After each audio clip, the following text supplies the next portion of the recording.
속으로.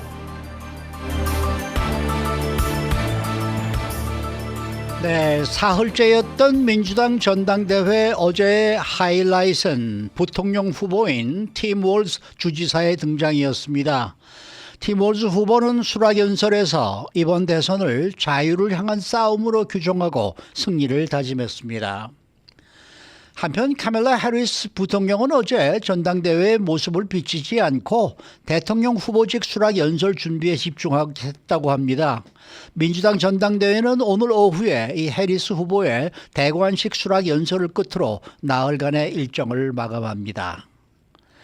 또 백악관과 국무부 고위 당국자들이 티베트의 정신적인 지도자 달라이 라마와의 어제 뉴욕에서 회동을 가졌습니다.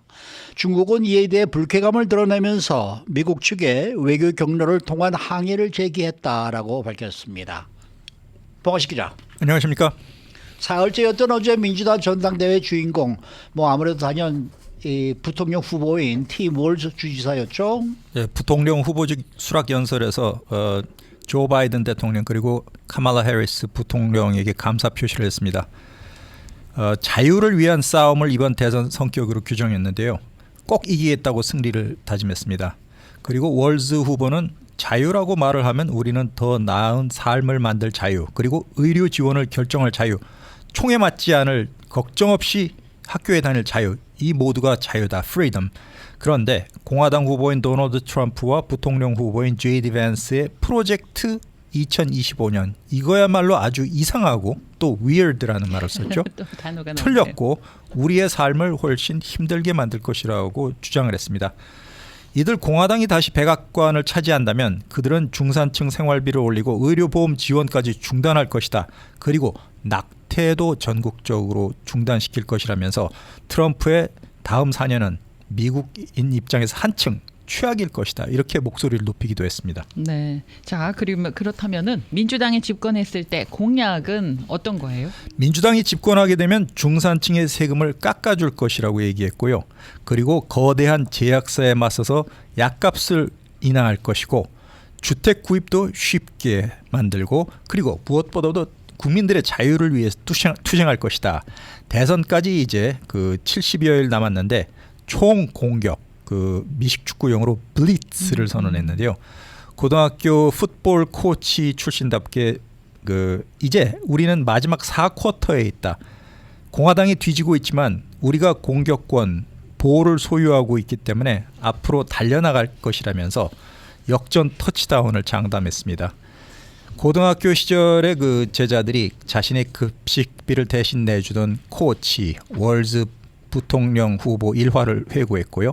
또 당시 미식축구팀에 몸담았던 제자들이 풋볼 유니폼을 입고 무대에 나와서 월즈에게 감사의 마음을 전하는 그런 코치 월즈 스토리를 부각시키면서 부통령 후보 월즈가 코치 이렇게 불린 그런 장면이었습니다. 와, 굉장히 잘 만들었어요, 그죠? 네. 연설을. 아니 지금 CNN에서는 어제 수락 연설하는 장면이 지금 나오고 있는데 상당히 뭔가 좀 팀 월즈 후보는 확실히 좀 이 푸근한 느낌은 좀 있어요, 그렇죠? 그렇죠. 좀 편안하고. 도시의 네. 깍쟁이라기보다는 시골풍, 맞아요. 아주 네. 서민적인 풍목으로 과시한 것 같습니다. 네, 상당히 좀 풍성한 느낌도 있고 말이에요. 옆집 아저씨 같은 느낌이 많이 나요. 맞아요, 그런 느낌은 네. 좀 있긴 해요. 근데 그게 또 과연 부통령감으로 맞는 이미지냐 이건 잘 모르겠습니다만은. 그렇기도 하고요. 어제 행사에서 사실은 이 월즈 부통령 후보보다도 오히려 더 관심을 끌었던 게 빌 클린턴 전 대통령 등장이었습니다. 네, 전당대회 찬조 연설을 했는데 이렇게 얘기했죠. 해리스 부통령이 학생이던 시절에 용돈을 벌기 위해서 맥도널드에서 일을 했다. 모든 고객들에게 1000와트짜리 아주 밝은 미소로 맞이하면서 무엇을 도와드릴까요? 이렇게 물었던 아주 모범 학생이었다. 이렇게 칭찬을 했습니다. 그리고 빌 클린턴 전 대통령은 무엇을 도와드릴까요? 이 질문이 굉장히 중요한 것이다. 국민을 위해서 낮은 자세로 복무하는 그런 말이기 때문이라면서 이렇게 강조를 했는데 빌 클린턴 전 대통령 또 해리스 후보는 항상 you 당신 이렇게 말하면서 남을 배려하는 화법을 구사하는 데 비해서 공화당 트럼프 후보는 항상 반대로 자기 중심적인 미, 자기 위주의 이런 말을 입에 달고 산다. 이렇게 비유를 했습니다. 네. 전 세계 언론이 촉각을 곤두세우고 있는 그런 연설 자리에서 그 맥도날드라고 언급을 했단 말입니다. 그러면은 그 전직 대통령이 전 세계 시청자들 앞에서 맥도날드를 홍보한 그런 결과도 되지 않았을까 네. 싶고요. 빌 클린턴 전 대통령이 의도했건 그러지 네. 않던 그런 셈이 되고 말았습니다. 네.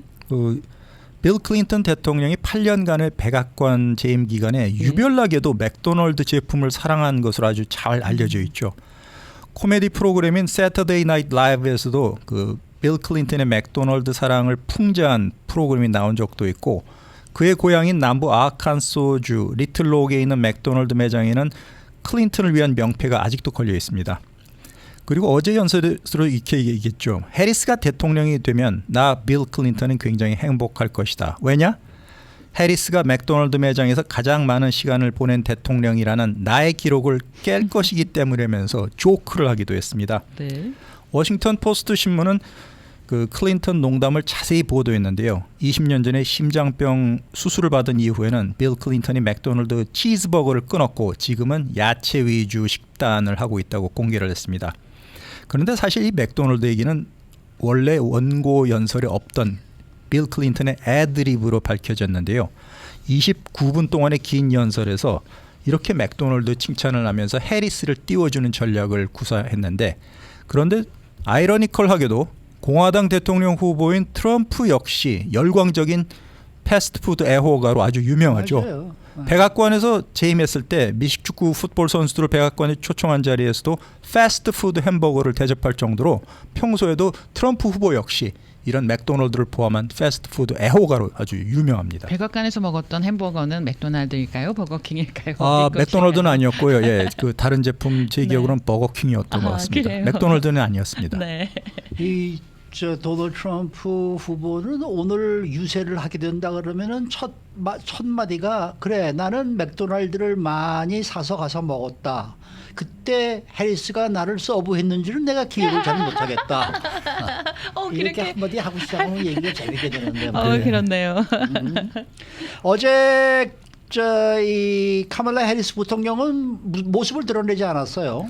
네, 오늘 오후에 예정돼 있는 마지막 날 대통령 후보직 수락 연설 준비에 전념하고 있습니다. 그만큼 민주당의 대선 후보 확정을 위한 나흘 일정의 마지막 날 하이라이트가 바로 대통령 후보 수락 연설이기 때문에 이 피날레를 잘 장식하기 위해서 호텔에 머물렀습니다.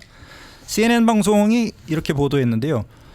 해리스 캠프는 수요일 날 공식 일정을 잡지 않았고 그 대신 해리스 후보는 시카고 호텔에 머물면서 그 수락 연설을 계속 읽고 또 읽고 고치고 큰 소리로 연습하고 연설문 최종 수정에만 집중했다. 이렇게 보도했습니다.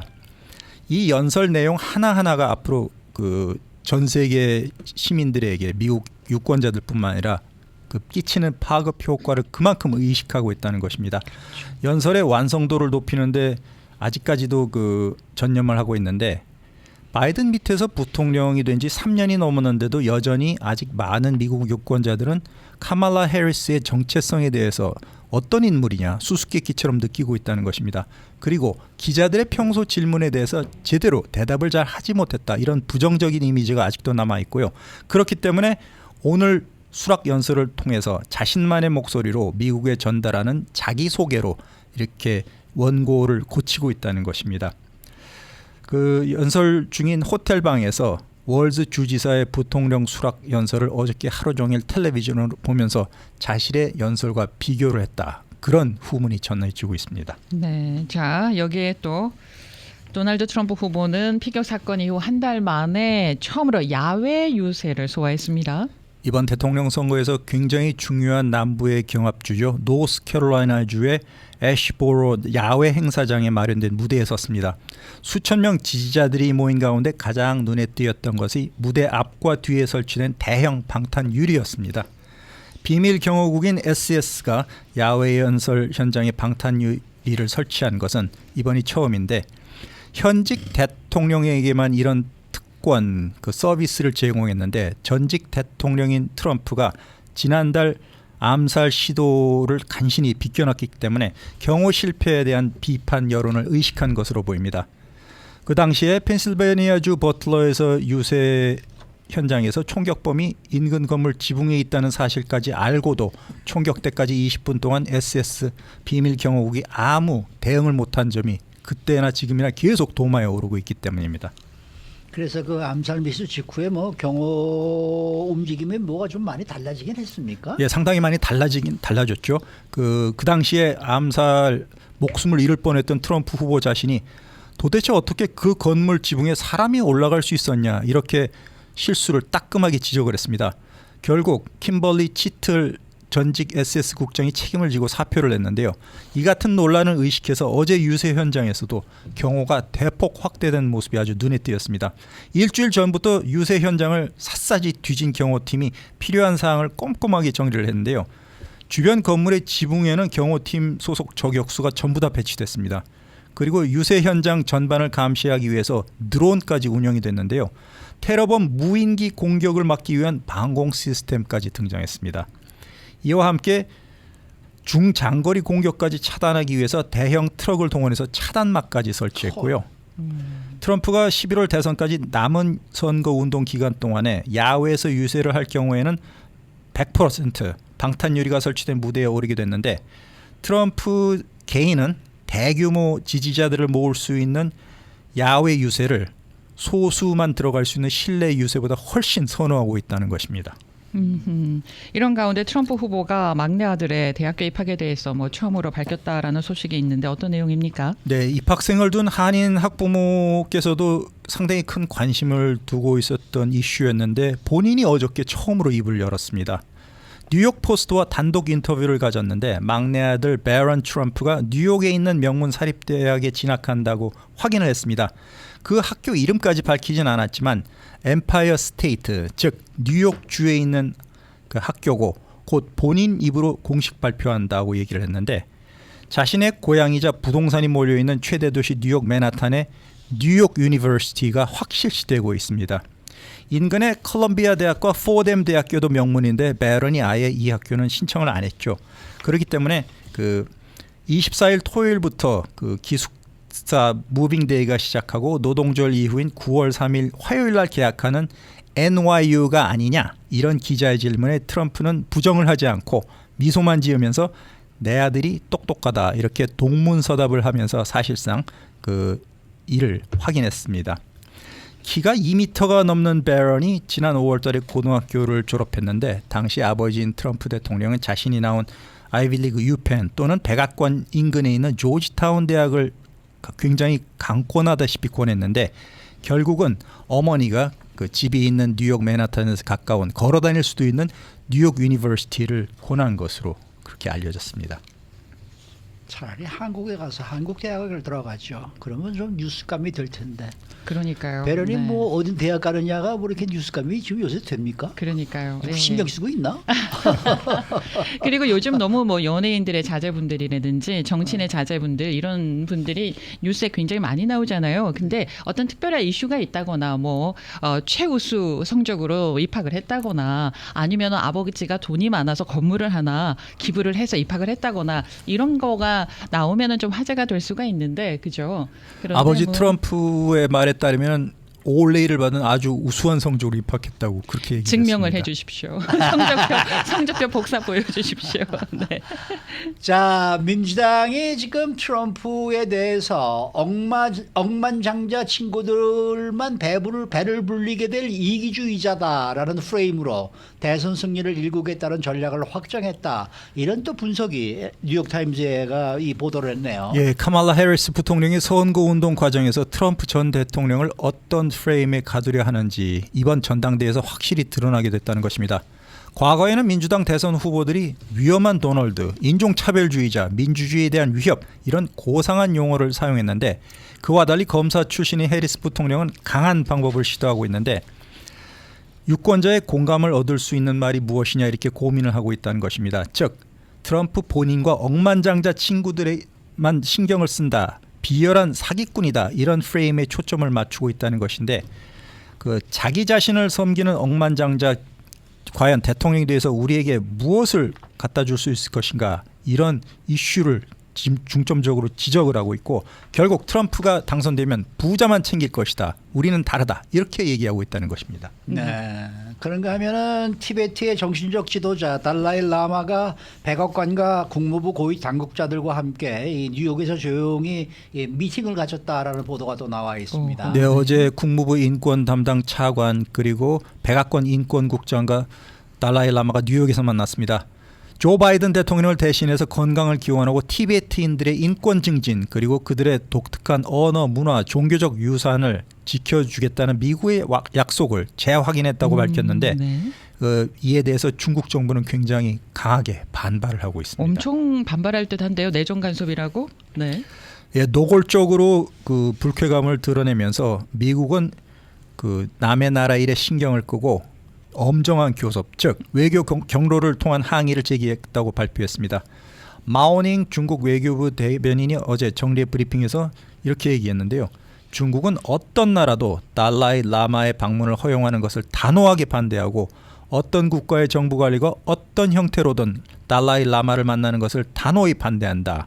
그렇기 때문에 미국의 특별조정관이 달라이 라마를 뉴욕에서 만난 것은 중국 내정에 간섭하는 것으로서 중국은 인정할 수 없다. 그리고 달라이 라마는 종교인도 아니고 비폭력 평화인사도 아닌 종교의 탈을 쓴 반중 분열 정치적 망명자다. 이렇게 아주 맹비난을 했습니다. 네. 수고 많으셨습니다. 봉화식 기자였습니다.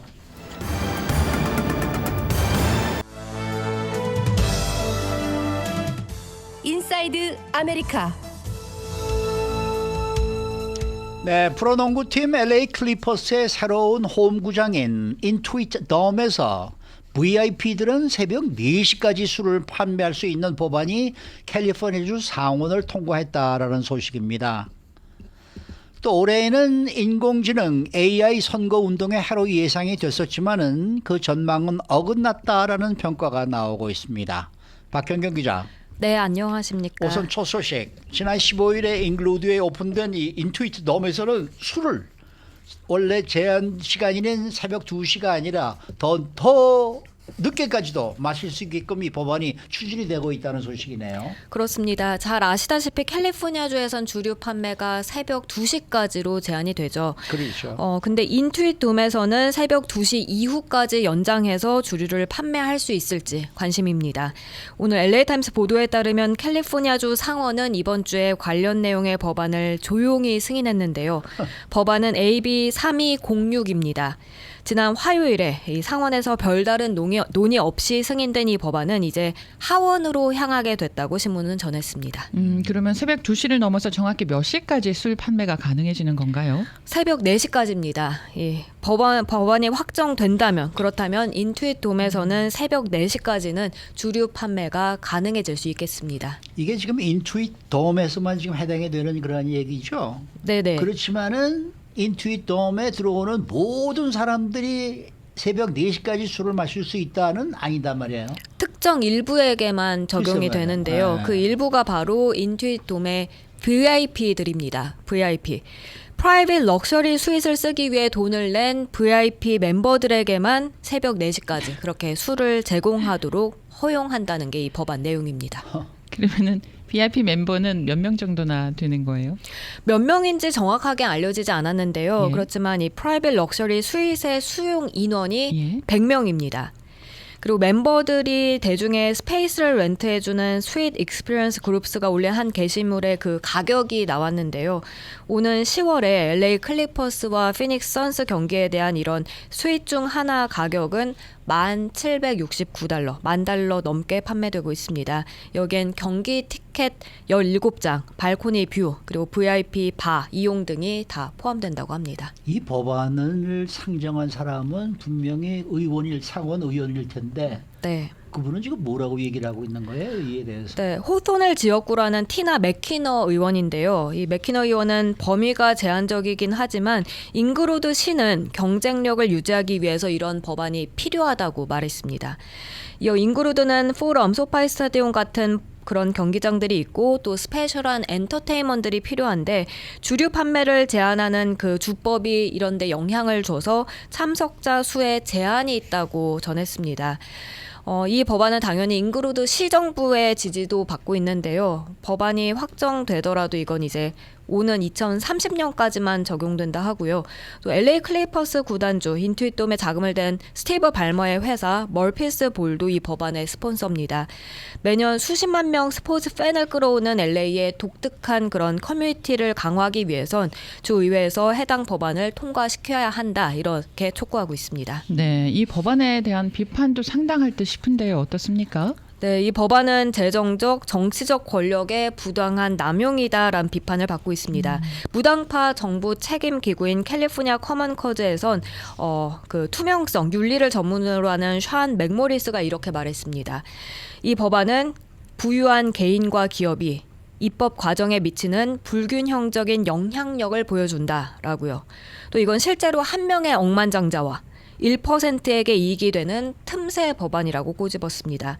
이건 나쁜 선례를 만들고 정부에서도 돈이 권력이라는 그런 메시지를 보내는 것이라고 비판했습니다. 네. 당연한 얘기죠. 네. 당연한 얘기죠. 다른 경기장에서는 네. 새벽 2시 이후에 주류 판매 못하는 거죠? 다른 경기장에서는? 네, 이 소파이 스타디움 등 다른 곳에선 스윗, 클럽 이런 거 다 포함해서 이벤트가 끝나고 나서 그 후 1시간까지만 게스트들이 머물 수 있도록 허용한다 하고요. 또 주류 통제국 ABC 규정에도 NFL 경기 3쿼터와 콘서트 30분 전에는 이 주류 판매를 중단하도록 하고 있습니다. 사실은 이거 캘리포니아 주에서 지금 술 판매가 금지된 시간이 새벽 2시부터 아침 6시까지거든요. 그러니까 24시간 중에 20시간 동안만 술을 판매할 수가 있게 되어 있는 게 지금 주법인데 예전에도 지금 새벽 4시까지 좀 연장해달라 이런 얘기가 있었고 또 시도도 여러 번 있었던 걸로 제가 알고 있습니다. 맞습니다. 아마 기억하실 겁니다. 캘리포니아주에서 다는 아니고 몇몇 도시들에서만 시범적으로 주류 판매를 새벽 4시까지 연장하자 이런 법안이 추진됐다 무산되고 또 추진됐다 무산됐었습니다. 2018년에도 나왔었고 또 2022년에도 나왔었는데요.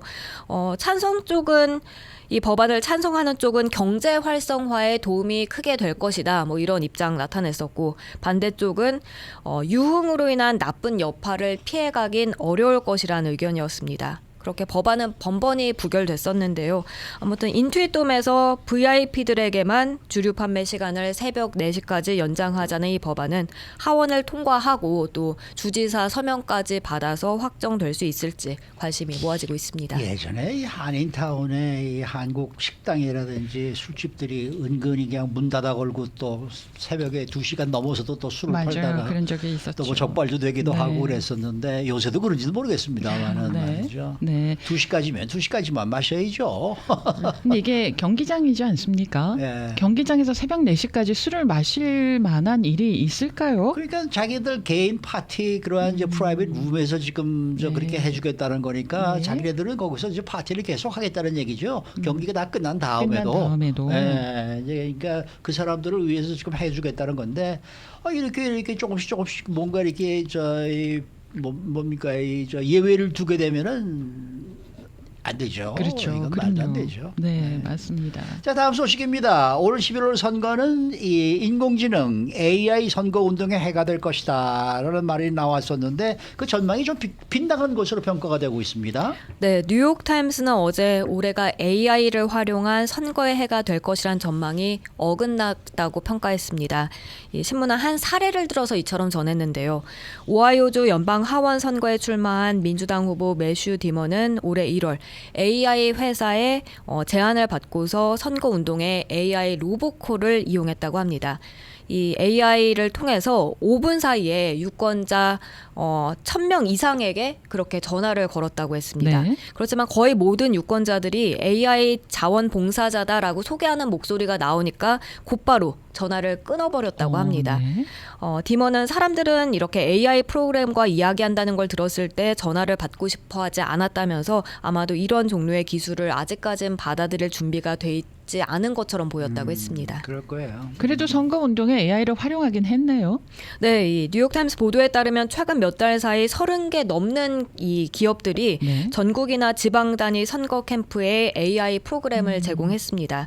이 프로그램은 AI를 이용해서 그렇게 로보콜을 늘리고요. 또 유권자를 가상으로 만나서 인사하는 후보자의 캐릭터를 만들어줬고요. 특정 유권자를 위한 맞춤형 연설 영상도 만들었다고 합니다.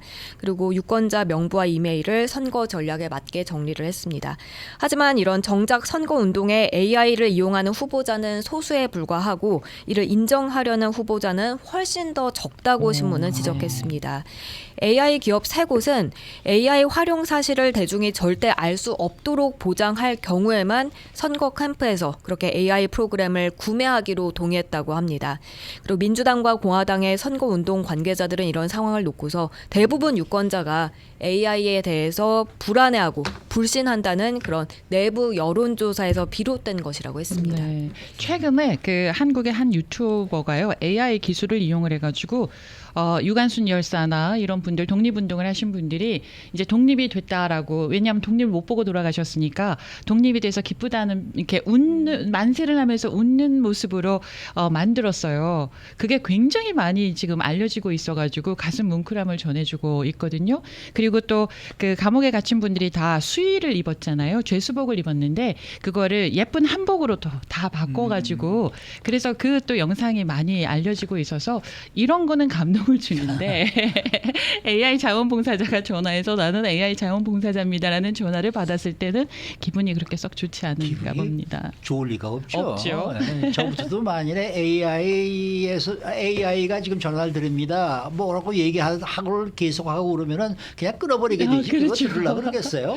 그리고 최근에 에얼리언 영화 새로 나왔잖아요. 에얼리언 롬루스에 나오는 그 캐릭터 중에 하나가 이미 세상을 떠난 배우를 AI로 다시 살려내서 그랬더라고요. 나오는데 그게 굉장히 반응이 좋지가 않아요. 네. 부담스럽다, 거부 반응이 일어난다, 막 이런 반응이 이제 나오고 그 있습니다. 가족들한테 허가를 받고 네, 했나? 허가를 받았다고 합니다. 그래요? 네네. 그러나 저는 엘리언 그 보셨어요? 아니요, 아직 안 봤습니다. 이제 봐야죠 이제. 아이고 저는 예전에 그 1편 볼 때 너무나 무서워가지고 중간에 눈 감고 보던 기억이 지금 아주 새롭습니다. 에얼리언 정말 시리즈를 무서웠어요. 그렇죠, 1편. 맞아요. 네. 이야, 세상에 정말 그 1편의 충격 때문에 매 편마다 다 봤는데요. 이번에도 봐야죠. 공포스러운 영화는 처음 봤어요. 그래요? 수고 많으셨습니다. 감사합니다. 박현경 기자였습니다.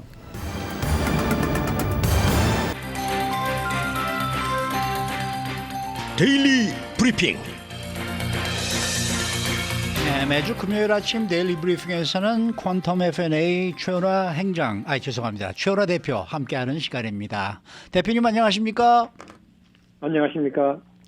어제 연방공개시장위원회 FOMC 회의록 공개가 됐는데 이 공개를 의사록을 보시면서 어떤 이야기를 해줄 수 있으신지요?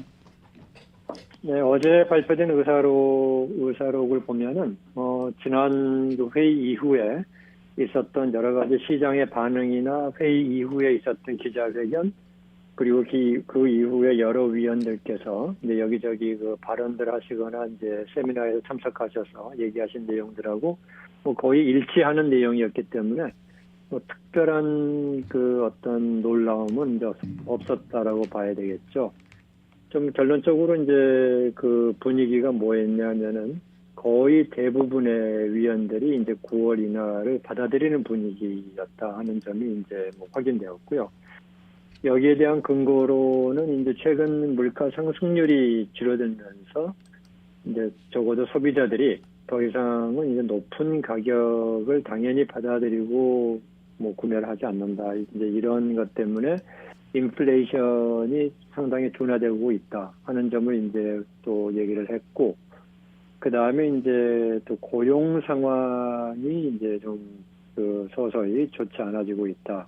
그러니까 실업률도 올라가고, 그 다음에 이제 신규 고용 창출도 이제 예전보다는 좀 많이 줄어들었다 했는데, 이제 어제 또 때맞춰서 그 연방공개시장위원회에서 좀 조심스럽게 걱정했던 부분이 그 실제 고용 창출에 대한 그 조정 발표가 이제 Bureau of Labor Statistics죠. 그러니까 노동통계청에서 이제 발표하는 날이었는데 네. 그 전부터 조금 그 하향 조정의 폭이 좀 커질 수 있다라는 그런 좀 그 컨선이 있었어요, 우려가. 근데 예.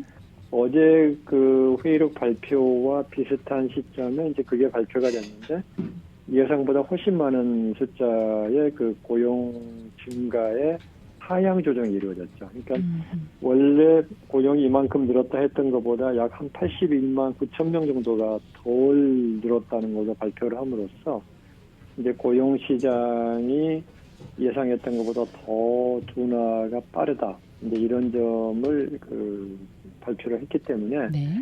이제 어제 얘기는 큰 면에서 보면은 인플레이션의 압력은 줄고 그 다음에 이제 연준이 두 번째로 중요하게 생각하는 연준의 목표 고용에 대한 안정인데 고용에 대한 안정이 서서히 좀 도전을 받는다는 부분의 가능성이 더 올라갔다.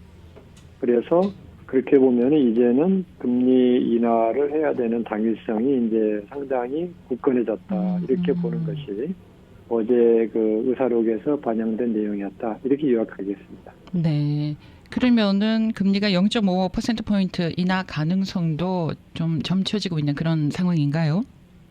가능성은 좀 올라갔는데요. 아직까지는 경제계나 그 금융계 이쪽에서 볼 때는 대다수의 그 더 다수의 의견은 9월에 0.5가 내려가는 가능성보다는 0.25의 가능성이 더 높다. 네. 이렇게 현재까지는 보고 있어요. 네. 그래도 어제 그 고용의 조정이 이루어지고 난 다음에 이제 시장의 조사 결과에 의하면은 약 한 29% 정도가 그 전까지는 0.5% 포인트 인하 가능성을 점쳤는데 이제 어제 발표되고 나서는 36%, 37%까지 그 가능성이 좀 올라갔다. 이렇게 볼 수 있어서 조금은 0.5% 포인트 인하 가능성의 그 무게가 좀 올라갔지만 아직까지 대세는 0.25다. 여기는 이유가 있어요. 지금 연준이 9월에 0.5를 하락하게 되면 효과보다 역효과가 낼 가능성이 좀 높죠. 그게 무슨 얘기냐면 연준이 얼마나 그 경제 상황을 나쁘게 보면 그렇게 급하게 올리겠느냐, 내리겠느냐 이런 해석이 나올 수 있는 거죠. 그렇기 때문에 연준 입장에서는 시장의 어떤 그 놀랄만한 어떤 행위를 하는 것보다는 안정적인 조정을 하는 것을 선호하고 있고 또 그렇게 보여주는 것이 사실 경제에도 조금 더 유리한 면이 있다라고 보기 때문에 그래서 지금 0.5포인트 인하보다는 0.25포인트 인하가 더 힘을 받고 있다. 이렇게 해석을 하셔도 될 것 같습니다. 네. 아니 근데 어제 또 그 발표된 노동통계청의 그 이 자료에 의하면은 작년 3월부터 금년 3월까지의 이 고용통계 조정치가 원래 발표됐던 그런 폭보다 훨씬 큰 폭으로 지금 이 조정치가 나오면서 고용시장이 실제로 더 악화됐다. 뭐 이런 얘기가 지금 또 들리고 있더라고요. 지금 이게 어떻게 지금 얘기를 해야 되겠습니까? 네, 그 노동통계청의 그 고용 증가 발표는 이제 미국의 전 고용인들을 대상으로 조사를 하는 전수조사가 아니죠. 뭐 현실적으로 그렇게 할 수가 없고요. 그러다 보니까 이제 미국 내의 기업 중에 약 한 10만 개에서 한 15만 개의 회사를 대상으로 고용 상황을 통계를 잡은 다음에 네. 그걸 가지고 추산을 합니다. 얼마만큼 고용이 늘었다 이렇게 추산을 하는데 그렇기 때문에 이제 항상 그 이후에 다시 또 보완이 되면서 자료가 보완이 되면서 이제 그 조정을 해요. 조정을 하는 것은 뭐 당연한 거고. 그런데 이제 이렇게까지 큰 폭으로 조정이 된다는 것은 조금 의외의 일인데요. 그럼에도 불구하고 작년 3월 이후부터 금년 3월까지의 매달 고용이 늘어난 숫자가 아직도 한 17만 명에서 한 18만 명 정도 평균적으로 나오고 있어요. 그 82만 명을 감안하더라고요. 이제 그런 점에서 보면은 상당히 놀랄 정도의 수준의 하향 조정이긴 하지만 그렇다고 해서 연준이 갑자기 그 방향을 바꿔야 된다든지 아니면 긴급하게 어떤 결정을 내려야 되는 그런 수준은 아니고 그 정도 숫자라고 하더라도 고용시장은 상당히 그 안정세는 유지를 하고 있다. 둔화는 하고 있지만 안정세 유지하고 있다. 이렇게 평가를 할 수 있기 때문에 그런 면에서는 이제 놀라운 일이지만 뭐 그렇게까지 크게 놀랄 만한 일은 아니다. 이렇게 보시면 될 것 같습니다. 네. 자, 대표님 경제 소식을 전하다 보면은 소비자 신뢰 지수라는 게 있고요. 소비자 심리 지수라는 게 있더라고요. 이 두 개가 같은 건지 만약에 다르다면 어떻게 다른 건지 알고 싶습니다.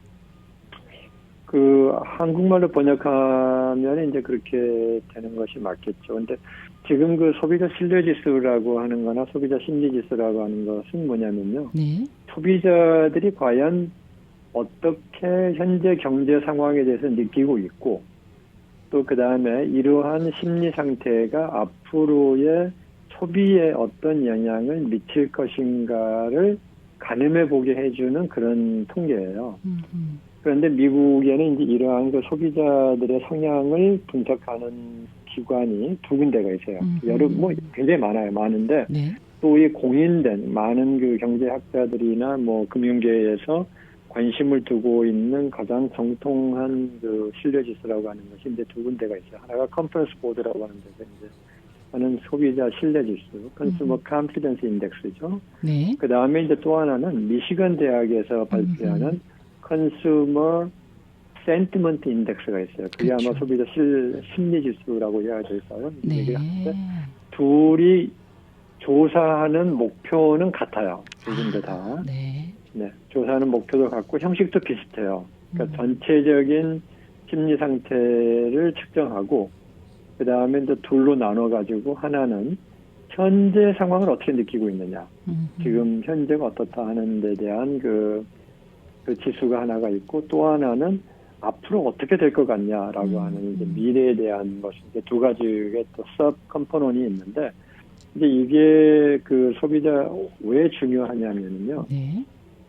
특히 그 기업하시는 분들에게는 아마 이 자료가 굉장히 중요하리라고 생각을 해요. 다른 뭐 이자율 이런 것보다도 뭐냐면 여기서는 이제 소비자들의 심리에 영향을 미칠 만한 주요 요소들을 다 한 10개 정도 항목을 가지고 종합해가지고 그것에 따라서 지금 소비자들이 굉장히 긍정적인 마인드를 가지고 있다. 또는 소비자들이 상당히 부정적이다. 이제 이렇게 평가를 해서 그렇게 되면은 그 다음에 이제 뭐가 추측이 가능해지냐면요. 가장 소비자들이 불안해할 때 먼저 안 하게 되는 게 뭐냐면 대부분 내구재 구입을 미루게 돼요. 그러니까 소비재, 그러니까 뭐 매일 먹고 사는데 또 생활하는데 필요한 그런 생필품이나 이런 부분들은 심리에 따라서 크게 좌우되지는 않죠, 빨리. 그렇죠. 그러나 자동차라든지 뭐 이런 가전제품이라든지 뭐 TV라든지 이런 오랫동안 쓰고 사는 제품은 웬만하면은 상태가 안 좋을 때, 심리 상태가 안 좋을 때는 그냥 현재 가지고 있는 것을 그냥 갖고 가죠. 근데 심리 상태가 좋으면은 이번에 좀 새로운 모델이 나왔었는데 바꿔볼까 바꾸자. 뭐 이렇게 네. 이런 식으로 하게 되잖아요. 네. 그래서 이 소비자 신뢰 지수나 소비자 심리 지수를 잘 보고 계시면은 앞으로의 소비자들이 이제 어떻게 소비를 할 것이다를 좀 짐작을 할 수가 있어요. 그래서 이런 면에서는 이제 컨퍼런스 보드의 그 소비자 신뢰 지수, 그다음에 미시건 대학의 소비자 심리 지수 두 개는 상당히 그 사업하시는 분들에게는 중요한 지수라고 이제 할 수 있겠습니다. 네, 캘리포니아주의 소비자 신뢰 지수가요. 지난 2년 동안 25%나 떨어졌다고 하거든요. 그 얘기는 앞으로 캘리포니아주의 경제가 그렇게 썩 좋아지진 않겠다. 뭐 이렇게 해석할 수 있지 않을까요? 그게 일반적인 해석이 맞죠. 네. 일반적인 해석이 맞는데요. 참 지난 팬데믹 이후에 상황이 재밌는 게 뭐냐면 예? 신뢰 지수가 역사적인 평균에 비하면 지금 낮아져 있는 상태거든요. 네. 그럼에도 불구하고 미국 경제 성장률이 좋고요. 그다음에 소비가 별로 나빠지질 않고 있어요. 그렇다면은 어떻게 해석을 할 수 있느냐면요. 지금 현재로서 가능한 해석은 이런 거예요. 다들 불안해하고는 있지만 현재 생활이 힘들다고 생각은 하지만 뭐 내가 굳이 내 현재의 삶의 형태를 바꿀 정도까지로 힘들지는 않다. 이렇게 지금 그 일단은 유출을 해보고 있는 거죠. 네.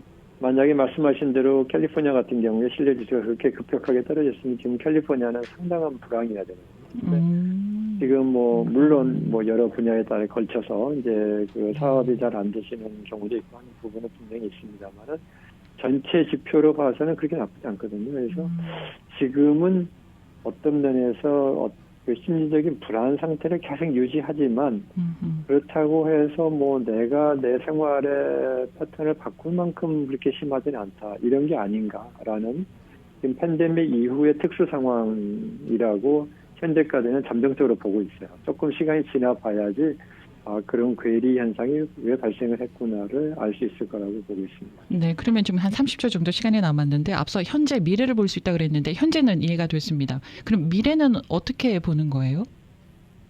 미래에 대한 것을 보는데 예를 들면 고용시장이 앞으로 나아질 것이다. 그런 항목 중에 그런 게 있어요. 항목 중에. 네, 그럼 고용시장이 나아질 거라고 생각하는 응답자가 많다 그러면은 미래를 좋게 보는 거죠. 아하. 이제 그런 식으로 향후 그 다음에 미국 경제가 더 좋아질 거라고 본다. 이제 이런 식의 조사를 해서 거기에 대한 응답이 긍정적이게 많이 나올 경우에는 미래 전망 지수가 좋아지는 거예요. 알겠습니다. 오늘 말씀 잘 들었습니다. 네, 감사합니다. 네, 퀀텀 F&A 최우나 대표 함께했습니다.